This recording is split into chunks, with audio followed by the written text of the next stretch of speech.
You know, we spend so much time thinking about how a product gets to us, but what about the journey it takes when it goes back? Today, we're going to pull back the curtain on the hidden, complex, and honestly, strategically vital world of reverse logistics. This is the secret supply chain that kicks into gear the moment a customer says, "Yeah, I'm going to return this."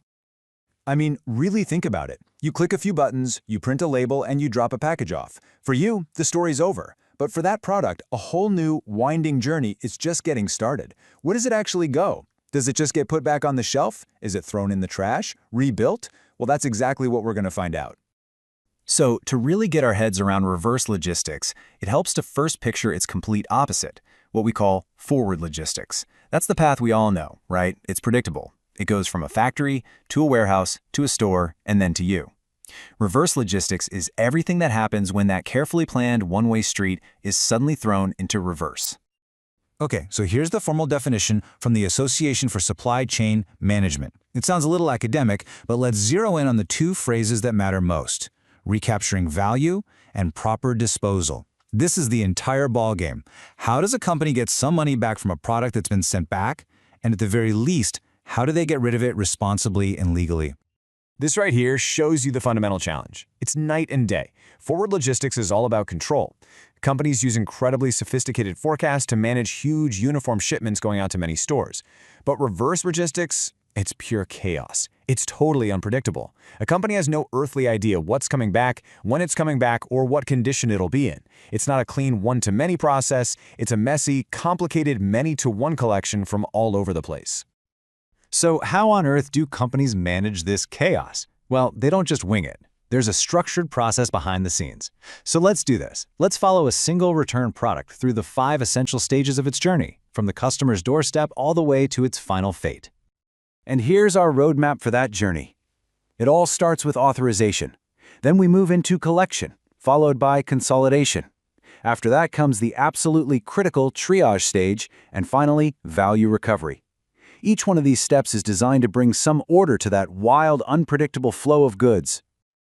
The whole process kicks off with what we call gatekeeping. A company can't just let any old thing come back through the door. The first step is almost always issuing what's called a Return Merchandise Authorization, or an RMA. That's that long number you get when you fill out an online return form.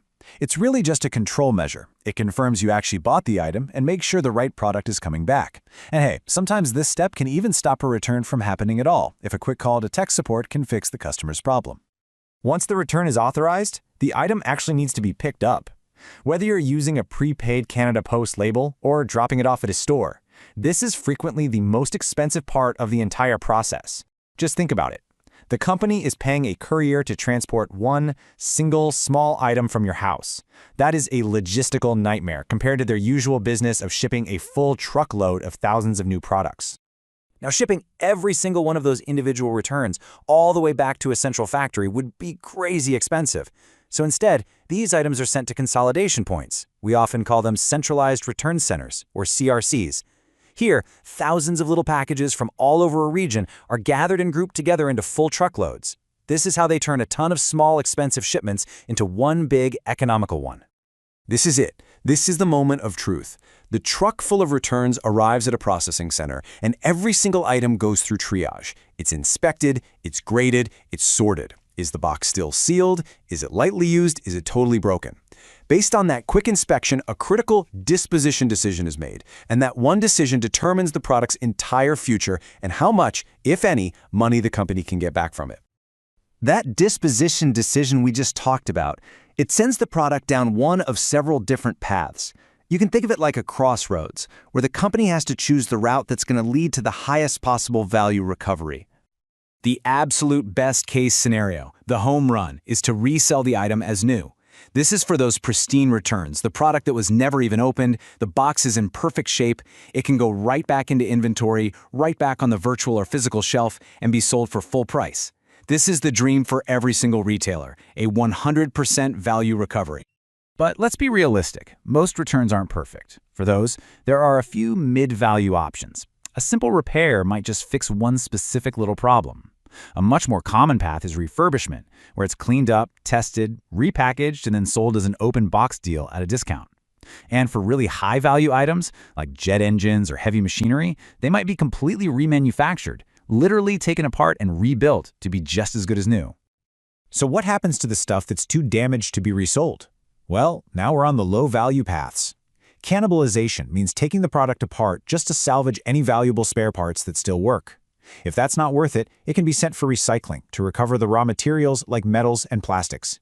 And the absolute last resort, the outcome nobody wants, is disposal. It's a total financial loss for the company and, of course, an environmental problem. Okay, so this whole process is clearly complicated, it's expensive, which raises a really important question. Why do companies put so much effort and money into it?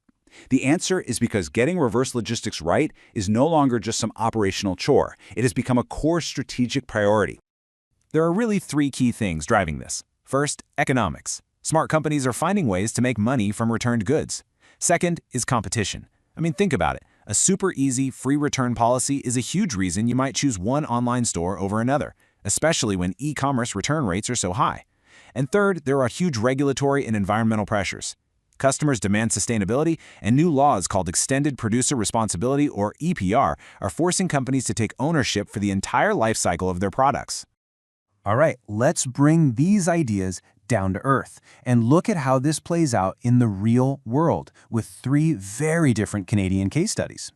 These examples really show how a good reverse logistics system has to be tailor-made for a company's specific products and its business model. So looking at this table, you can see right away that one size does not fit all. Take Best Buy. Their biggest challenge is dealing with complex electronics and all the e-waste laws. So their system is heavily focused on refurbishment for their open box deals and on huge recycling programs. Then you have Amazon. Their problem is just insane volume and variety. So their system is built for speed, either reselling items quickly on Amazon Warehouse or just liquidating pallets of mixed goods in bulk. And finally, you have the beer store, a totally unique, high-volume model. Their system is a beautiful closed loop built for pure efficiency, with the top priority being the reuse of refillable bottles followed by recycling everything else. So we've walked through the what, the how, and the why of reverse logistics. Now let's just take a moment to really nail down the key takeaways from this whole process. At the end of the day, reverse logistics isn't just a cost of doing business anymore. It's a strategic asset. A really well-designed system lets a company recapture real economic value. It builds powerful customer loyalty through a painless return experience, and it makes sure the company is meeting all its environmental and legal duties. So I'll leave you with a final thought to chew on. Think about this question. How would all the challenges we've discussed be different for a classic brick-and-mortar retailer like Canadian Tire versus an online-only giant like Wayfair? Think about the differences in that initial gatekeeping, the collection costs, and especially how a physical store can be used as both a place to sell things and a place to take them back. It's a really complex puzzle, and figuring it out is one of the keys to winning in modern business.